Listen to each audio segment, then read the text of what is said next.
প্রিয় সাংবাদিক বন্ধুগণ, আগামীকাল ত্রয়োদশ নির্বাচন অনুষ্ঠিত যাচ্ছে। আমি সবার কাছে অনুরোধ করব যেন এই নির্বাচন সুস্থ হয়, সুন্দর হয়। প্রশাসন অনুরোধ করব, দীর্ঘদিন পর্যন্ত মানুষ ভোট অধিকার প্রয়োগ করতে পারে নাই।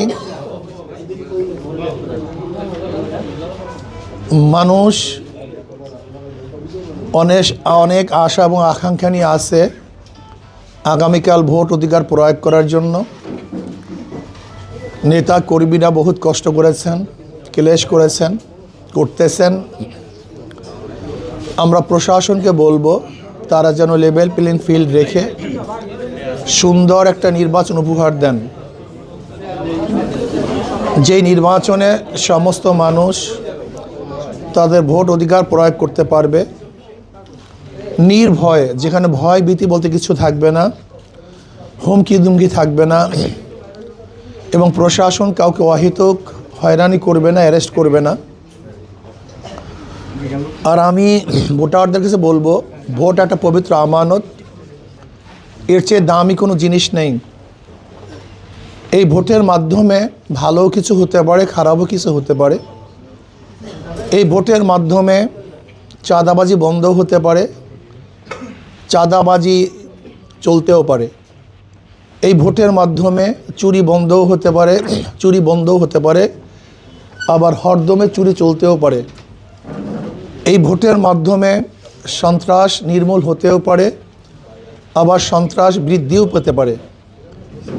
এই ভোটের মাধ্যমে অবৈধ অনৈতিক কাজ বন্ধও হতে পারে, এই ভোটের মাধ্যমে অবৈধ অনৈতিক কাজ চালু হতে পারে। তার মানে হলো ভোট হলো ভালো এবং মন্দ ডিসাইড করার, পার্থক্য করার একটা মাধ্যম। আসলে আমাদের কাছে ভোটের কোনো গুরুত্ব নাই, ভোটের গুরুত্ব আমরা অনেকেই বুঝি না। এর জন্য আমি মনে করব, যেই ব্যক্তিকে, যেই সংগঠনকে, যেই আদর্শকে ভোট দিলে মানুষ ভালো থাকবে, নিরাপত্তায় থাকবে, যেই মানুষকে নির্বাচিত করলে চাঁদাবাজি থাকবে না, গুন্ডামি মাস্তানি থাকবে না, মুসলমান, হিন্দু, বৌদ্ধ, খ্রিস্টান সবাই একই সাথে একত্রিত হয়ে সুন্দর একটা সমাজ গড়তে পারবো, আমি মনে করি এমন এক ব্যক্তিকে নির্বাচিত করা উচিত। প্রিয় সাংবাদিক বন্ধুগণ, আমি আপনাদের মাঝে আজকে আপনাদের মাধ্যমে সবাইকে আহ্বান করতে চাই। বরিশাল 5 এবং 6 আসনের আমি একজন প্রার্থী। আমি ইনশাআল্লাহ, যদি আল্লাহ পাক রব্বুল আলামিন আমাকে নির্বাচিত করেন, যদি আমাকে আল্লাহ পাক নির্বাচিত করেন, তাহলে আমি আশা করি ইনশাআল্লাহ যারা মিথ্যা মামলায় আছে, হয়রানিমূলক মামলায় আছে, আমি ইনশাআল্লাহ প্রশাসনের সাথে আলোচনা করে সমস্ত মিথ্যা মামলাগুলি তুলে দেওয়ার চেষ্টা করব। যদি আল্লাহ পাক আমাকে কবুল করেন, আমি বরিশালে চাঁদাবাজি একেবারে উৎখাত করার সর্বোচ্চ চেষ্টা করব, ইনশাআল্লাহ পারবো বলে আমি মনে করি। যদি আল্লাহ পাক আমাকে নির্বাচিত করেন, বিগত দিনে আমাদের যে অসমাপ্ত কাজগুলি আছে, আমি সবাইকে নিয়ে পরামর্শের ভিত্তিতে অসমাপ্ত কাজগুলিকে ইনশাআল্লাহ সমাপ্ত করার চেষ্টা করব। ইনশাআল্লাহ আমি চিহ্নিত করব আমাদের বরিশালে কোন কোন কাজগুলো অসমাপ্ত অবস্থায় আছে। আমি সাংবাদিক বন্ধু, বুদ্ধিজীবী যারা আছেন, ওলামায়ে কেরাম যারা আছেন, আমি সবাইকে নিয়ে একটা পরামর্শশালা করব। এই পরামর্শশালার ভিত্তিতে যেখানে যে অবস্থায় আমাদের সুন্দর কাজ আঞ্জাম দেওয়ার দরকার, আমরা সেখানে সেইভাবে সেই সুন্দর কাজগুলো আঞ্জাম দেওয়ার চেষ্টা করব। আর আমি বিশ্বাস করি, যেহেতু আল্লাহ পাক একটা দলের হাই কমান্ডের মধ্যে রাখছেন, আশা করি ইনশাআল্লাহ যদি আমাকে আল্লাহকে নির্বাচিত করেন, তাহলে আমি ইনশাআল্লাহ যারা দায়িত্বে থাকবেন, যারা আমাদের বাংলাদেশের কর্মকর্তা আছেন, যদি আমি তাদের কাছে অনুরোধ করি, আশা করি ইনশাআল্লাহ যদি আমি বৈধ যৌক্তিক কোনো অনুরোধ করি, আশা করি তারা আমার অনুরোধকে প্রত্যাখ্যান করবেন না, এটা আমার বিশ্বাস আছে। কাজে আমি বিশ্বাস করি বিগত দিনে যেই কাজগুলি হয় নাই, আশা করি ইনশাআল্লাহ তার চেয়ে ভালো কিছু করতে পারবো বলে আমি মনে করি। সবচেয়ে বড় কথা হলো, আমি বরিশালকে এত সুন্দর একটা নগরী, এই বরিশাল কনস্টিটিউশনকে এমন সুন্দর একটা এলাকা করতে চাই যেখানে সম্মিলিতভাবে সবাই বিভেদ মুক্ত, হয়রানি মুক্ত একটা সমাজ আমরা গড়ব, যেখানে সবাই মুসলিম, হিন্দু, বৌদ্ধ, খ্রিস্টান সবাই মিলেমিশে এই সুন্দর একটা শহর, সুন্দর একটা এলাকা করার চেষ্টা করব। আশা করি ইনশাআল্লাহ বরিশালের ভোটাররা যারা আছেন, আপনারা জানেন যে আমার প্রতিপক্ষ যারা আছেন, যদি তারা নির্বাচিত হয় তাহলে আগামী ভবিষ্যতে বরিশালের অবস্থার কি হবে, এই জ্ঞান আপনাদের নতুনভাবে দেওয়ার কিছু আছে বলে আমি মনে করি না, নতুনভাবে কিছু দেওয়ার আছে বলে আমি মনে করি না। কাজী আমরা কোনো অবস্থাতেই দামি এক ভোট, সবচেয়ে গুরুত্বপূর্ণ ভোট, এই ভোট ইসলামের পক্ষে আসুক, মানবতার পক্ষে আসুক, মানবতার কল্যাণে আসুক। আর প্রশাসন অনুরোধ করব, আল্লাহর হস্তে কোনো অবস্থাতেই যেন নির্বাচনী পরিবেশ নষ্ট না হয়, কোনো দিকে ঝুঁকে না যান। ব্যালট পেপার যেন সবাই সুন্দর মতো নিজের যেখানে চুজ করবে সেখানে যেন ভোট দিতে পারে, কেউ টেনে নিয়ে তাদের মন মতো কেউ যেন ভোট দিতে না পারে, সেই ব্যবস্থা ইনশাআল্লাহ প্রশাসনকে করার জন্য অনুরোধ রাখতেছি। আমি সাংবাদিক বন্ধুদেরকে বলবো, সব জায়গায় ঘুরবেন, সব জায়গায় দেখবেন, যেরকম সিইসি বলছে সর্বযুগের ইতিহাসমূলক একটা তিনি নির্বাচন উপহার দিবেন, আমরাও চাই যেন সুন্দর একটা নির্বাচন তিনি উপহার দেন, এই আশাবাদ ব্যক্ত করি। আর আমি হাত পাকা পূর্তিকে ভোট চেয়ে আমি আমার বক্তব্য সংক্ষিপ্ত আলোচনা শেষ করলাম। এখন যদি কারোর কিছু বলার থাকে আপনারা বলতে পারেন।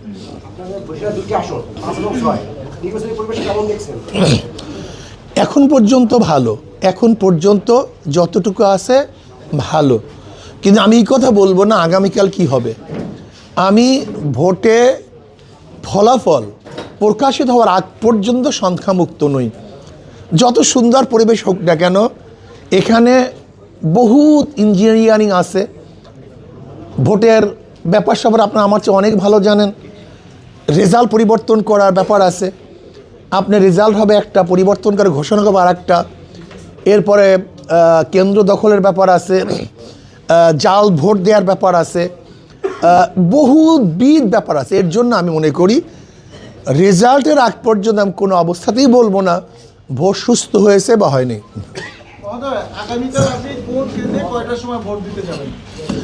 আগামীকাল ইনশাআল্লাহ আমি রূপাতলী হাউজিংয়ে ইনশাআল্লাহ ভোরের দিকেই আশা করি, ইনশাআল্লাহ ভোরের দিকেই ফার্স্ট দিকেই ইনশাআল্লাহ আমি ভোট দেওয়ার চেষ্টা করব।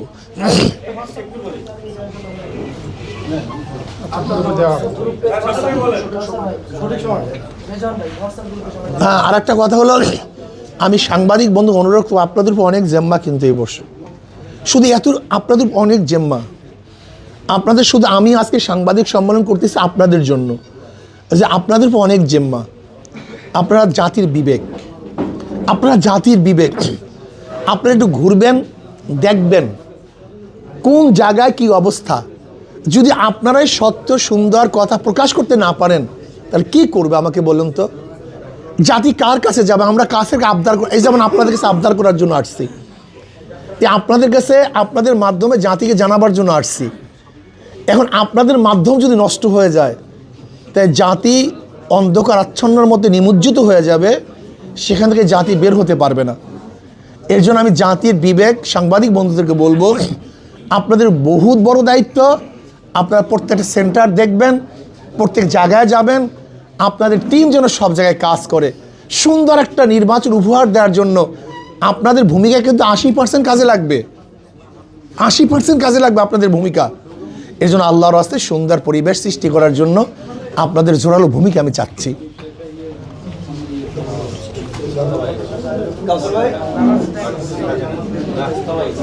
আল্লাহ আমাদের